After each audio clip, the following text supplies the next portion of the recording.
Bulletin के आगाज में खबर आपको देंगे पाकपतन से। पाकपतन में अजीम सूफी बुजुर्ग हजरत बाबा फरीदुद्दीन गंज शकर के उर्स की तकरीबात जारी हैं। लाखों ज़ायरीन को सहूलियात की फ्राहमी और सिक्योरिटी के फुल प्रूफ इंतजामात मुकम्मल कर लिए गए हैं। मजीद तफसीलात जानते हैं मुजम्मल अकबर मुस्तफ़ाई, इंचार्ज नुमाइंदगान पंजाब से। जी मुजम्मल अकबर, बताइएगा।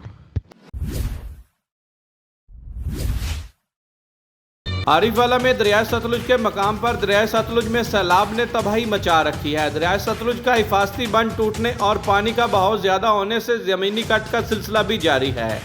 रिहायशी आबादियों में पानी दाखिल होने से इलाका मकीन महसूर होकर रह गए, जबकि तैयार खड़ी फसलें भी तबाह हो गई। साडे एरिए कोई मुलाजिम नहीं आया, ना कोई DCO आया, ना कोई पुलिस का बंदा आया, ना कोई रैक्सियो आया, किसी साड़ी छोर नहीं ली। कोई एक आदमी नहीं सरकारी, ना कोई पटवारी, ना कानून को कोई बंदा नहीं आया।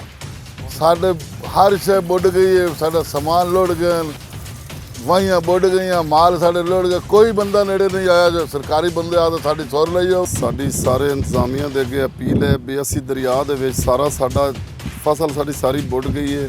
इत्थे ना तो कोई DCO आया, ना कोई AC आया, ना कोई रेस्क्यू इदारा आया। मेरा नाम नूर अहमद है। मैं जनाब डुडी बात कर रही हूँ। साढ़े असा 5 लाख ला ते बन गता आदे पल्लू। सैलाबी जदगान की मदद के लिए रेस्क्यू ने आरिफवाला के मुख्तलिफ मकामात पर फ्लड रिलीफ कैंप किए हैं। इनमें भी कश्तियों के अलावा कोई भी सहूलत मौजूद नहीं, लेकिन दरियाए सतलुज में पानी की बिगड़ती हुई सूरत हाल से रेस्क्यू 1122 के जवान भी परेशान हैं।